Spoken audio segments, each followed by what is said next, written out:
दोस्तों, हमने अपने लास्ट वीडियो में इजिप्ट के फेमस गीज़ा पिरामिड से जुड़े कई रहस्यमय फैक्ट्स के बारे में जाना था, जिसमें हमने जाना था कि कैसे गीज़ा के इन पिरामिड्स का निर्माण हुआ था, कैसे 22 लाख से भी ज़्यादा पत्थरों के विशाल ब्लॉक से इन पिरामिड्स का निर्माण हुआ था, और 4500 सालों से गीज़ा के पिरामिड के इन 3 चेम्बर्स में कौन से राज छुपे थे, और आखिर इन पिरामिड्स और ओरायन कॉन्स्टेलेशन के इन तीनों तारों के साथ क्या रहस्यमय कनेक्शन है, जिससे वे रात के समय तीनों पिरामिड के टॉप पर अलाइन दिखाई देते हैं। ये सभी फैक्ट्स के बारे में हमने अपनी पिछली वीडियो में जान लिया था, इसलिए आज की वीडियो में हम गीज़ा पिरामिड्स की पूरी एंशिएंट हिस्ट्री के बारे में जानेंगे कि गीज़ा पिरामिड को क्यों, कब और कैसे बनाया गया, और क्या वाकई एलियंस ने इन पिरामिड्स को बनाया है, जानेंगे आज की इस वीडियो में। तो मेरा नाम है गौरव, चलिए शुरू करते हैं आज का वीडियो। दोस्तों, इन इजिप्शियन पिरामिड्स का इतिहास आज से करीब 4500 साल पहले शुरू हुआ था, जब पूरी धरती पर इजिप्शियन लोग सबसे ज़्यादा अमीर और सबसे ज़्यादा पावरफुल सिविलाइजेशन हुआ करते थे। और उस समय बनाए गए ये गीज़ा पिरामिड मानव संरचनाओं में एक बहुत ही शानदार समृद्धि में से एक है, जो हमें आज भी एंशिएंट इजिप्शियन की हिस्ट्री की एक झलक दिखाता है कि कैसे उस समय इजिप्शियन राजाओं ने अपने राजवंश को आगे बढ़ाया। दोस्तों, इजिप्ट में इन रूलर या कहे किंग को एक और नाम से भी जाना जाता था, जो है फेरोज। फेरोज इजिप्ट में सबसे पावरफुल राजा को माना जाता था, और इजिप्ट में उस समय लोग फेरोज को एक डेमीगॉड के जैसे पूजते थे। अगर आपको डेमीगॉड के बारे में नहीं पता तो दोस्तों, डेमीगॉड वो इंसान होता है जिसका हाफ ब्लड इंसान का होता है और हाफ ब्लड गॉड का। इतिहासकारों ने एंशिएंट इजिप्शियन के इतिहास को 3 किंगडम्स यानी सल्तनत के जरिए दर्शाया है, जो है ओल्ड, मिडल और न्यू किंगडम।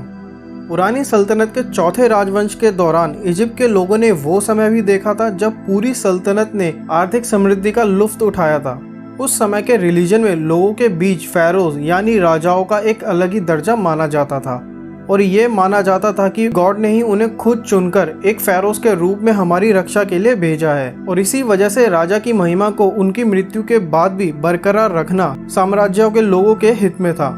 क्योंकि एंशिएंट इजिप्शियन में ये माना जाता था कि जब किसी फेरोज की मौत होती है तो उनकी आत्मा का हिस्सा, जिसे इजिप्शियन में का कहा जाता है, वो उनके मृत शरीर के साथ ही रहता है, जो आफ्टर लाइफ के बाद ओसाइरस गॉड ऑफ द डेथ के रूप में बदल जाएंगे। दोस्तों, अगर आप ओसाइरस गॉड के बारे में नहीं जानते तो ओसाइरस एक एंशिएंट इजिप्शियन गॉड था जो सेट गॉड के हाथों मारा गया था। उस समय इजिप्ट पर ओसाइरस का ही राज था, लेकिन सल्तनत के तहत दोनों के बीच में युद्ध हुआ जिसमें ओसाइरस मारा गया था, जिसके बाद सेठ ने ओसाइरस के शरीर के 14 टुकड़े करके पूरे इजिप्ट में फेंक दिए थे। लेकिन आइरिस, गॉडेस ऑफ मून, ने ओसाइरस के सभी टुकड़ों को इकट्ठा करके एक बार फिर से दोबारा जिंदा कर दिया था, और कई सालों तक वह अंडरवर्ल्ड में ही रहा था। कई सालों बाद ओसाइरस के बेटे होरस ने अपने पिता का बदला लेने के लिए सेट से युद्ध किया, जिसमें सेट होरस के हाथों बुरी तरह मारा गया था, और कई साल बाद ओसाइरस फिर से इजिप्ट का राजा बन गया था।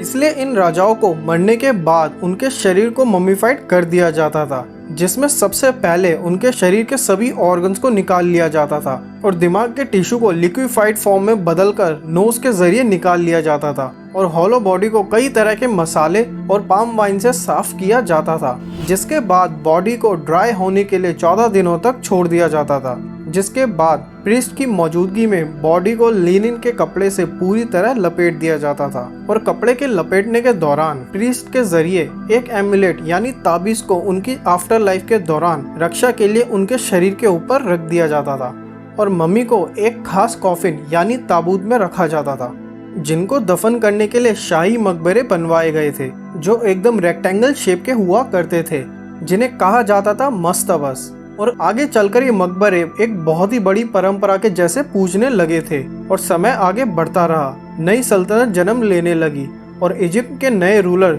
जोसर का शासनकाल शुरू हुआ, जिसमें उनके खास आर्किटेक्ट इमोटेप थे, जिन्होंने सबसे पहले स्टेप पिरामिड का निर्माण किया था, जो करीब 204 फीट ऊंचा था, जो अपने समय की सबसे ऊंची इमारत भी थी।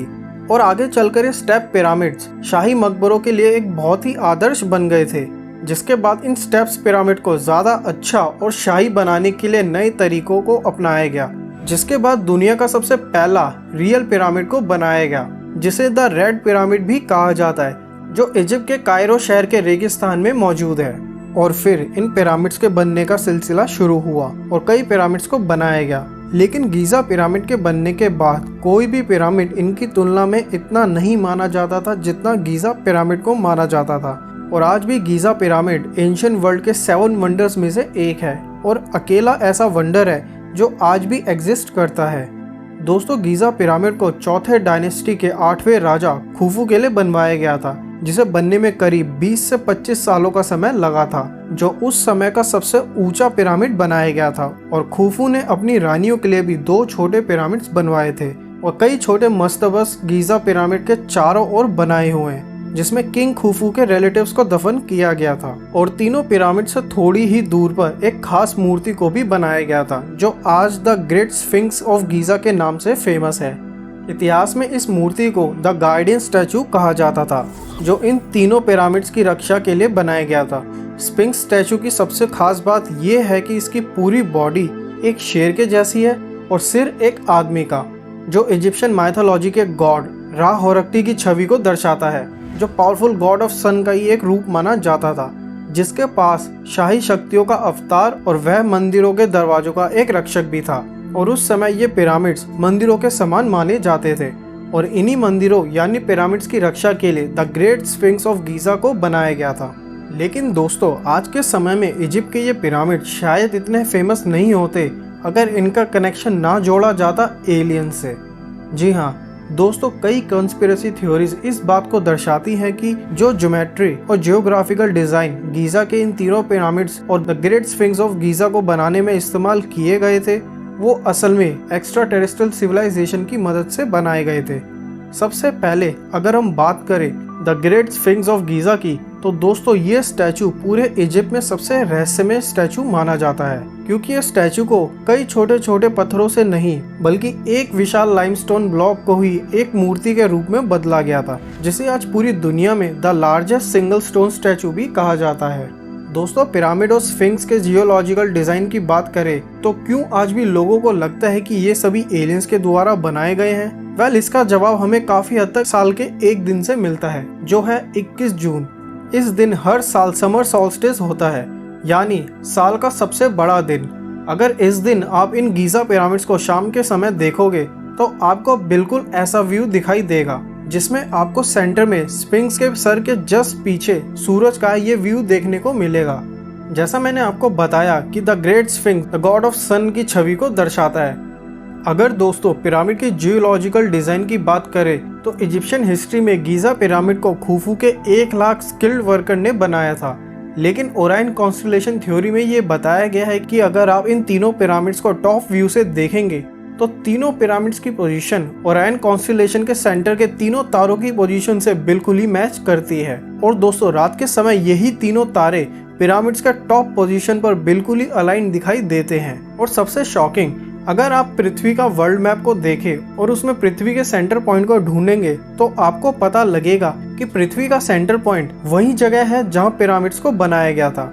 अगर आप 21वीं सदी के मैप के सेंटर पॉइंट को देखोगे तो ये लोकेशन इन पिरामिड से केवल 500 किलोमीटर ही दूर है। इसका रीजन है 4500 सालों से लगातार आ रहे भूकंप, जिनके कारण कई टेक्टोनिक प्लेट्स अपनी जगह से शिफ्ट हो गई थी। और हाल ही में स्पेसएक्स और टेस्ला कंपनी के सीईओ इलॉन मस्क ने भी अपने ट्वीट में ये कंफर्म किया है कि गीज़ा पिरामिड एलियंस के द्वारा ही बनाए गए थे। इस ट्वीट के बाद उन्हें काफी ट्रोल भी किया गया था और कई इजिप्शियन आर्कियोलॉजिस्ट ने इस ट्वीट को हेलुसिनेशन बताया है, जिसका मतलब है एक भ्रम। वेल, ये असल में भ्रम है या सच्चाई, ये तो हमें तभी पता लगेगी जब इन पिरामिड्स को और भी ज्यादा गहराई से एक्सप्लोर और स्टडी किया जाएगा। तो दोस्तों, गीज़ा पिरामिड के सफ़र में आज के लिए इतना ही। अगर अच्छा लगा हो वीडियो तो लाइक करें, कमेंट करें और अपने फ्रेंड्स और फैमिली के साथ शेयर करें। और ऐसी वीडियो देखने के लिए ब्रह्मांड टीवी को सब्सक्राइब करें। तो मिलते हैं गाइस नेक्स्ट वीडियो में, तब तक के लिए थैंक यू, बाय।